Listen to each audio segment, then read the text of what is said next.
नमस्ते दोस्तों। नमस्ते सर। अच्छा बेटे, आपका नाम? जाह्नवी शर्मा। और जानवी जी, कौन से ईयर में पढ़ते हैं आप? सर सेकंड एंड ईयर आपका मेजर? जूलॉजी। अच्छा, बेटा आपका नाम? सर मेरा नाम दिव्या महंत है और जूलॉजी मेजर है मेरा, सेकंड ईयर में हूँ। Second year, okay. बेटा सर आपका? मेरा नाम एकता ठाकुर है और मैं बीएससी फाइनल ईयर की स्टूडेंट। अच्छा। मेरा मेजर सब्जेक्ट मैथमेटिक्स है। अच्छा, बहुत ही बढ़िया, बहुत ही बढ़िया। अच्छा, तो मैं थोड़ा सा आपके मतलब आपसे थोड़ा इंट्रैक्शन करना चाहता हूँ। अच्छा बेटा, आप बताओ, आपने मैथमेटिक्स जो आपने लिया है, ये बाई चॉइस लिया है या मजबूरी से लेना पड़ा सर आपको? चॉइस। अच्छा, तो क्या रीज़न था मैथमेटिक्स को लेने सर का? मैथ्स में मतलब इंटरेस्ट था मुझे ना, अच्छा। तो मतलब थोड़ा हमारे लिए सोचना मुश्किल हो रहा है क्योंकि हम तो डरते हैं मैथ से। क्या इंटरेस्ट बेटा मैथ में आपको, मतलब किस तरह की रुचि थी आपको? मतलब मैथ्स पढ़ने में थोड़ा मज़ा जैसा आता था ना, अच्छा, मतलब ऐसे। जैसे जो टफ टफ सवाल होते हैं, अलजेब्रा हाँ वगैरह सब कर लेते थे मतलब आप? हाँ कर लेते थे। अभी +2 तक, मतलब सेकंड ईयर तक तो बहुत ठीक से रहा ना अभी, अच्छा, मतलब। और अब क्या कॉलेज का कैसा एक्सपीरियंस रहा? हाँ कॉलेज का भी ठीक ही है वैसे। अच्छा, और आगे क्या विश करते हो आप करने के लिए? आगे एमएससी में करना चाहते हो हाँ आप? जी। अच्छा, मैंने सुना है कि एमएससी में ये नेट वगैरह, ये जो सीएसआईआर होता है, काफ़ी मेहनत लगती है। करोगे आप ट्राई इसको? अभी तो मतलब अगर एमएससी करेंगे तो शायद देंगे हाँ आप, है ना? yes, अच्छा, और मैथ की कोई फील्ड जो ज़्यादा पसंद हो आपको, कोई फील्ड? जैसे कई होती है ना, मैथ्स अप्लाइड और कई कई तरह की होती होगी। आपकी फेवरेट कौन सा आपका इसका पार्ट जो है? या मैथ सब इकट्ठा है? पार्ट होते हैं ना, जैसे मैं आर्ट्स पढ़ाता हूँ तो मेरे सब्जेक्ट के कई पार्ट होते हैं, तो आपको कौन सा ज़्यादा पसंद है मैथ में? कोई फ्लूइड डायनामिक्स, कोई क्या क्या होता है, कौन सा पसंद है? ऐसे वेक्टर अलजेब्रा। अच्छा, vector, you like vector and algebra. क्या आप एक कारण दे सकती हो क्यों पसंद है? वेक्टर होता क्या है, मेरे को समझाओ ज़रा, आम शब्दों में, हम एक अनजान लोग हैं। सिंपल ट्राई, मतलब क्या पढ़ते हैं वेक्टर में हम? सर उसमें वो स्केलर क्वांटिटी वेक्टर। अच्छा, स्केलर क्वांटिटी क्या होती है, अगर सामान्य मानवी को समझाएं? मतलब डायरेक्शन को। अच्छा, कहाँ से कहाँ जा रहे हैं ऐसा? यस। उसकी स्पीड वगैरह? Speed direction. अच्छा, जो ये बेटा ये जो सैटेलाइट नहीं भेजता इसरो, ये इसमें मैथ लगता है कि नहीं? ज़रूरत नहीं होती इसमें, सैटेलाइट्स वगैरह जो हम भेजते हैं, इसमें मैथ की कैलकुलेशन लगती है आपकी कि नहीं? कैलकुलेशन। मतलब इसमें भी तो देखते होंगे डायरेक्शन वगैरह, नहीं? यस अच्छा, आप वो पढ़ते हो। अच्छा बेटा, आप सेकंड ईयर में दोनों ना? Yes. अच्छा, आपका फेवरेट आपका सब्जेक्ट है जू मेजर। अच्छा, तो ये मजबूरी का है कि खुशी का है? सर वैसे तो खुशी का है, मेरा इंटरेस्ट था। अच्छा। मेरे तो आर्ट्स में भी था इंटरेस्ट, लेकिन सर ऐसे जब मैं स्कूलिंग 10th तक जो मेरी हुई है ना, उस टाइम पे तो हमको यूजुअली सब्जेक्ट पढ़ने पड़ते थे सारे। लेकिन +1 +2 में सर मैंने नॉन मेडिकल इसलिए यू रखा ट्राइड फॉर डॉक्टर? क्योंकि नहीं सर, डॉक्टर का नहीं है ऐसा। इसलिए मैंने रखा क्योंकि सर हमारे वहाँ पे ज़्यादा अच्छी फैकल्टी नहीं थी आर्ट्स की। अच्छा, मतलब कहाँ ऐसे- पढ़े हो आप? सर बाली चौकी में। अच्छा, गुड। अच्छा, मतलब ज़्यादा अच्छी फैकल्टी नहीं थी आर्ट्स की, मेडिकल की थी और नॉन मेडिकल की थी, इसलिए मैंने मेडिकल। गवर्नमेंट स्कूल वाली चौकी? Yes sir. गुड। अच्छा, तो बेटा अच्छा, अब जो आप ये जूलॉजी पढ़ा आपने, 2 साल होने वाले हैं, कैसा है आपका एक्सपीरियंस? सर बहुत अच्छा एक्सपीरियंस है वैसे तो क्या आप अगर साधारण शब्दों में जूलॉजी को डिफाइन करें हम जैसे लोगों के लिए, तो कैसे करोगे? सर जूलॉजी के अंडर सर बहुत ज़्यादा चीज़ें आती है। जैसे जियोलॉजी भी इसके अंडर आता है, बॉटनी भी इसके अंदर ही आता है, मतलब सारे सब्जेक्ट अलग अलग है। लेकिन जैसे हम फॉसिल्स के बारे में पढ़ते हैं वो भी इसके अंदर ही आता है। अच्छा। बाकी हम एनिमल्स के बारे में पढ़ते हैं वो भी इसके अंदर आता है। बॉटनी प्लांट्स के बारे में वो भी इसके अंदर ही आता है। अच्छा। किस तरह से वो उगते हैं, सब कुछ सर, मतलब उनकी बिल्कुल डिटेलिंग से लेकर सेल से लेकर किस तरह से वो फ्लावरिंग करते हैं, सब सब कुछ इसमें इसके अंदर आएगा। ही है सर। एनिमल्स भी इसके अंदर पूरे किस तरह से वो बने, एवोल्यूशन कैसे हुआ, पहले कैसे थे अब कैसे हैं, उसको लेकर सब कुछ। अच्छा, अच्छा बेटा, अच्छा अब आपसे पूछते हैं, आपने जो ये सब्जेक्ट लिया, ये खुशी से लिया या परसेंटेज की वजह से फंस गए इसमें? सर खुशी से लिया है। तो क्या है आपका, मतलब क्यों लिया और अब कैसा लग रहा है लेने के बाद? पहले मैंने जूलॉजी इसलिए चूज़ किया क्योंकि मेरा इंटरेस्ट ज़्यादा बायोलॉजी में था। अच्छा। इस करके तो मैंने इसलिए बायोलॉजी लिया। अच्छा। +2 +1 में ठीक है, उसके बाद कॉलेज में आपने? जूलॉजी। अच्छा, सो कोई कोई ऐसा चीज़ जो आपको बहुत ही इम्प्रेस करती है आपके सब्जेक्ट में, बता सकती हैं आप मुझे, जो आपको छूती है, जो आपको प्रेरित करती है आगे पढ़ने के लिए? हाँ मतलब इसमें ऐसा होता है कि हमें बहुत सारी चीज़ें पता लगती है, हाँ। ह्यूमन बॉडी से रिलेटेड, हाँ। प्लांट से रिलेटेड, और केमिस्ट्री भी बहुत अच्छा है। बट मेनली हमारा मेन फोकस जूलॉजी और बॉटनी में ही होता है। हाँ। क्योंकि मतलब आगे भी एमएससी भी मैंने जूलॉजी में ही करनी है। अच्छा, लेट मी, फिर आपने एक बहुत अच्छा मेरे को लाइट दी, मैं भटक गया था। अच्छा, क्या बिना केमिस्ट्री की अंडरस्टैंडिंग से रिलेट किए बिना क्या हम लाइफ को बेटर समझ सकते हैं कि नहीं? यस सर बिल्कुल। मतलब केमिस्ट्री की अंडरस्टैंडिंग चाहिए ना, कि Yes, इसके sir. बिना समझ जाएंगे हम जूलॉजी या बॉटनी? बिना सर, केमिस्ट्री बिना के नहीं chemistry- हम, क्योंकि काफ़ी सारी जो मेटाबॉलिक एक्टिविटीज़ हमारे बॉडी में होती है वो केमिस्ट्री से ही रिलेट हाँ, करती मैं है। ना कल काकू का वीडियो देख रहा था, एक काकू काकू नाम साइंटिस्ट है फिजिक्स के। वो बोलते जो तुम खाना खाते ना, वो ऐसा तो खाना, जो आइसक्रीम का एग्जांपल दिया उसने, वो कभी निकलनी थी बोला आपके पेट में, कई साल साल लगने थे, पर क्योंकि एंजाइम है तुम्हारे अंदर, तो वो एक तरह की क्वांटम मैकेनिक्स है, ऐसा बोल रहा था काकू। लेकिन सर पता क्या होता है ना, जैसे जू और बॉटनी जो है ना, उसको हम ऐसे कंपेयर नहीं कर सकते हैं कि केमिस्ट्री हो तभी हम उसको पढ़ेंगे, बिना केमिस्ट्री की लाइफ नहीं होगी। Good. क्योंकि बेसिक चीज़ें जो होती है ना वो ऑलरेडी जू और बॉटनी में आ जाती है, बेसिक चीज़ें। क्या बिना केमिकल कंपोजिशन की सर- लाइफ बन सकती है लड़की? वो तो नहीं पहली सर बार बन life सकती है। कैसे आई अर्थ नहीं में? सर, वो तो केमिस्ट्री कहीं ना कहीं है उसमें, मैं तो ये बोलती हूँ ना। लेकिन अगर कंपेयर किया जाए ना तो जरूरी नहीं है कि हमें केमिस्ट्री पढ़ के ही लाइफ के बारे में अंडरस्टैंड मैं ये बोल रहा हूँ कि अगर कोई आदमी बॉटनी अच्छी पढ़ लेता है, जूलॉजी अच्छी पढ़ लेता है, पर अगर वो केमिस्ट्री को साथ में रिलेट नहीं करेगा ना, तो उसकी नॉलेज में कोई ना कोई बेटा कमी वो रह तो आएगी जाएगी। सर। वो क्यों? तो- क्योंकि लाइफ तो Yes, कंप्लीट sir. है ना। जैसे आपका क्या नाम था बेटा? दिव्या। हाँ, दिव्यामंत जी। तो जो दिव्यामंत है, हमारी बॉडी तो है, sir. पर केमिकल कंपोजिशन भी तो अंदर चली है ना। वो तो चलिए सर। तो मतलब पर हमारा दुर्भाग्य, मतलब हमारी मजबूरी होती है, हमें सब्जेक्ट पढ़ना है तो उसको हम एक स्पेशल उसमें डाल देते हैं कि ये अपना मैथ है, ये अपना फिजिक्स है, ये अपना केमिस्ट्री बॉटनी है। पर उसके कई फायदे भी होते हैं कि हमारा सीधा फोकस वहाँ जाता है, पर नुकसान ये होता है कि रियलिटी से हम दूर हो सकते हैं। पता नहीं बात समझ आई आपको? समझ आई बात? मेरे को थोड़ी सी लास्ट में समझ नहीं आई। अच्छा, आप बोलो, Yes, sir, कहें। बोलो क्या मतलब? मतलब सर ज़रूरी, आपने बोला ज़रूरी नहीं कि केमिस्ट्री ऑप्ट करनी है, हमें केमिस्ट्री इंपॉर्टेंट है। हाँ, मतलब हाँ। मतलब जू और बॉटनी भी मुझे लगता है सर ठीक ही। हाँ, मैं पता किस से बोल रहा हूँ बेटा, मैं बोल रहा हूँ जो ये अलग अलग सब्जेक्ट बने ना आपके, बॉटनी, केमिस्ट्री, मैथ्स, फिजिक्स, ये कभी ना कभी तो स्थापित हुए ना, हिस्ट्री पढ़ना आप इसकी, ठीक है?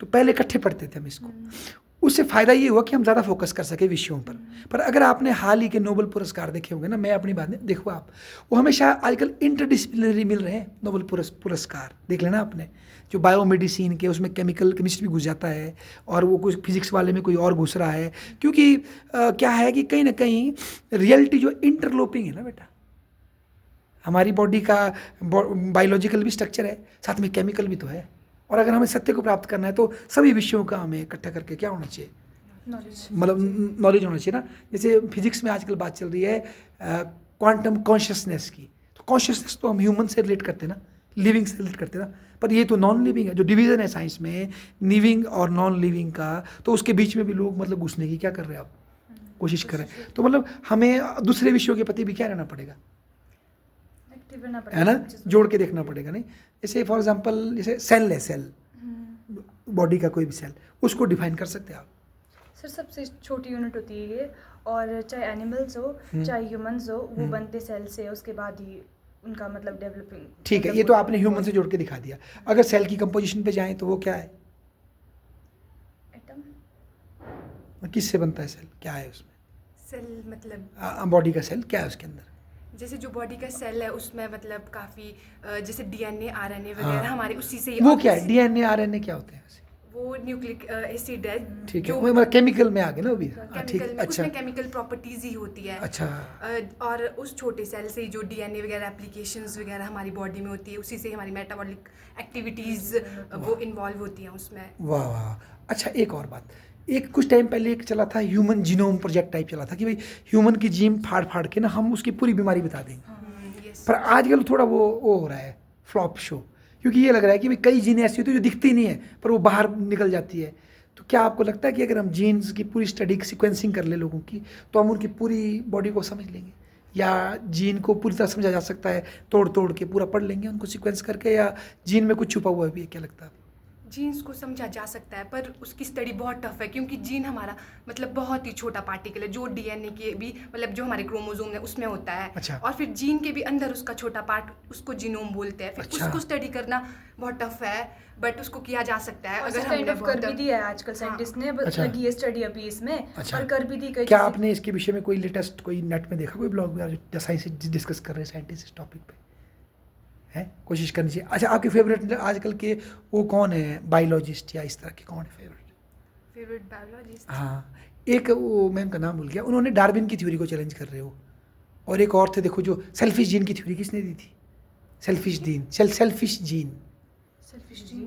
थ्योरी दिया पढ़ने वाला, सेल्फिश जीन की थ्योरी थी ना कि भाई जीन सेल्फिश होते तब प्रिजर्व होते, वो उसको चैलेंज कर रहे हैं, वो मैं उनका नाम भूल गया।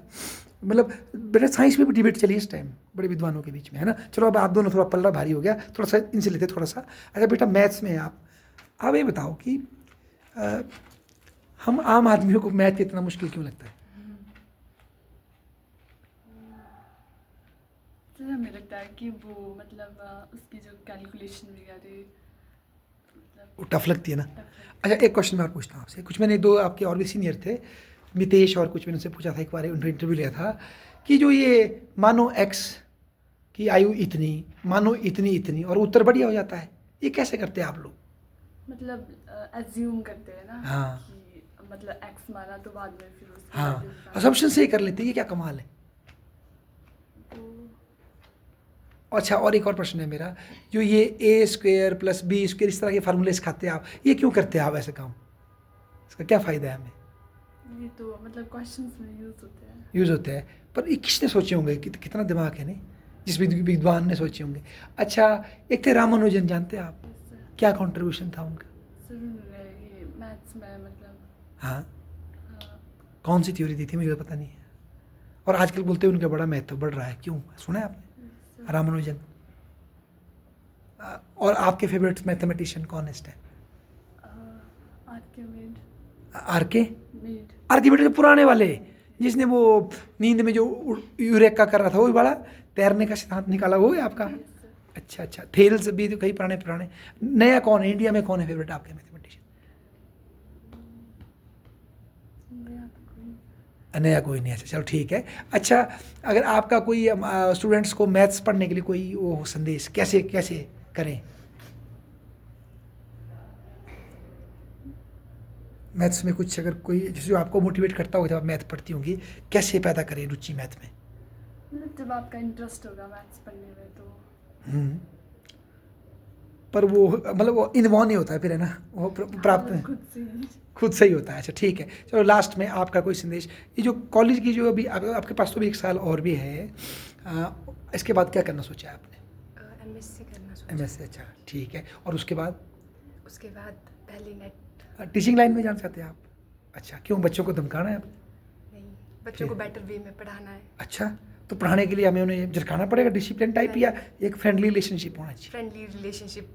ठीक है, मान लो आप बन गई टीचर, ठीक है, आज से 10 साल बाद 5 साल बाद, तो आप आ गई कुल्लू कॉलेज में, यहाँ भी आ गई, तो मान लो मैं शरारती बच्चा हूँ, मैं टफ क्वेश्चन लेके आता हूँ, मैं मैडम ये बताइए, और आप मुझे डराती हैं नहीं, मैं पूछूंगा, तो उससे तो आपको मुश्किल नहीं हो जाएगी, आप फंस जाओगे उस क्वेश्चन में, फिर सारे बच्चे देख रहे हैं, नहीं मतलब मैं उसको ट्राई करूँगी सॉल्व करने अगर नहीं का। आया तो क्लास के सामने? ऐसे तो आ जाएगा अगर पढ़ाई करूँगी अच्छे से। नहीं मान लो, अरे भाई कितनी पढ़ ली, मान लो रह गए, फिर क्या करेंगे आप? सपोज अगर लिख गया कि बच्चे ने ऐसा प्रश्न पूछा, नहीं आ रहा है आपको, देन व्हाट यू, कैसे कोप अप करोगी क्लास के सामने? इतनी अच्छी साड़ी पहनी होगी आपने और सारे बच्चे बैठे हो, कैसे टैकल करोगे आप उसको? आपको ऐसा लगेगा कि मेरी इज्जत कम हो गई? तब ये बोली सर एक्सेप्शनल केस है ये, मैं नहीं पढ़ा सकती।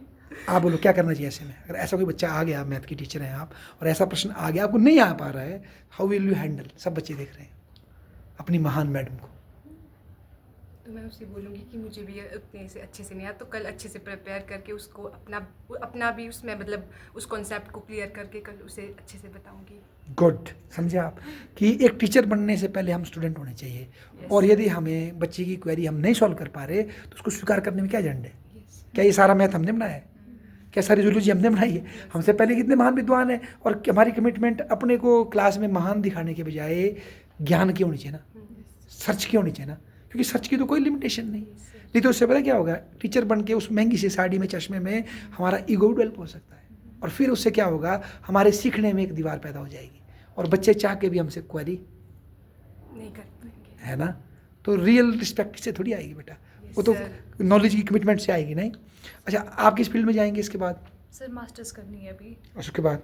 और उसके बाद सर मैंने मास्टर्स करनी सर ऑनलाइन, मतलब घर पे ही। ओके, पर साइंस में मास्टर कैसे होती है ऑनलाइन? नहीं सर साइंस में नहीं, किसी और सब्जेक्ट में ओके चाहिए। ओके ओके, देन उसके बाद सर सिविल सर्विस में जाना आपने? नहीं सर, हाँ, मैंने सर पुलिस के एग्जाम निकाले हैं, अच्छा अच्छे यू rank वांट के। To be in police, police service में ही जाना है सर। तो फिर आप डीएसपी भी तो बन सकते हैं, एचएस सर देके। मैंने सोची है अभी एसआई का एग्ज़ाम दूंगी। वो भी बन सकते, गुड। एसआई का सब उसका इंस्पेक्टर और फिर उसका तो आप डीएसपी भी दे सकते हो Yes, बेटा, sir, फिर है तो ना? फिर धीरे-धीरे एचएस का promotion भरोगे, मिलेगी। अच्छा शौक है आपको। पुलिस क्यों बेटा? सर मेरे पापा को पुलिस बनने का बहुत शौक था। फिर पापा मेरे क्या को करते हैं से आ आजकल? गया। कुछ नहीं सर, घर में होते हैं। तो अच्छा उनको शौक था तो आप Yes, पूरा sir, बहुत करेंगे। ज़्यादा, yes, तो sir। ये तो गुंडागर्दी नहीं है नहीं कि सर, बाप मेरे के को- शौक नहीं, पे नहीं, मैं नहीं, शहीद हो मेरे को भी जाऊंगी। शौक है बहुत ज़्यादा। आपको भी ऐसा बोलो ना, मेरे पापा को बहुत क्यों ज़्यादा चढ़ा? शौक है, सर। अच्छा उनसे आपको चढ़ा, ऐसा उनसे बोला। आया, हाँ, उनसे। तो आप एनसीसी में हो कुल्लू कॉलेज में? नहीं सर, नहीं हूँ मैं। बस एक दिन गई, फिर अगले दिन से नहीं। छुपे छुपे मन में तैयार हो रहे हैं। अच्छा अच्छा बिटिया, आप क्या करोगे आगे? सर एमएससी, फिर उसके बाद मतलब मेरे को बोल, मैं भगवान उस टाइम जो बोलेगी मिलेगा, बोल फिर। फिर नेट। अच्छा फिर कॉलेज में पढ़ाना कि स्कूल में? कॉलेज में। अच्छा, क्यों नई नई साड़ी पहन के आना है? क्या क्या फिर क्या करेंगे कॉलेज में आके आप? सर कॉलेज की प्रोफेसर नहीं, बच्चों को पढ़ाएंगे, धमकाएंगे? पढ़ाऊंगी। अच्छा, अगर बच्चों ने कुछ ऐसे क्वेश्चन पुट कर दिए फिर? तो मतलब पहले खुद प्रिपेयर होके आऊँगी, फिर उनको मान लो कोई ऐसा बाउंसर आ ही गया, फिर तो स्वीकार तो करना पड़ेगा ना। अच्छा चलो देखो, मैं आपको सबको दुआ देता हूँ भाई, आप तीनों को, आप देखो एक बड़े छोटे नोटिस पे आपने मतलब ये दिया और इतना अच्छा इंटरव्यू दिया। आप तीनों को मेरी तरफ से आपके आने वाले जीवन के लिए बेस्ट ऑफ लक बेटे। Thank you sir.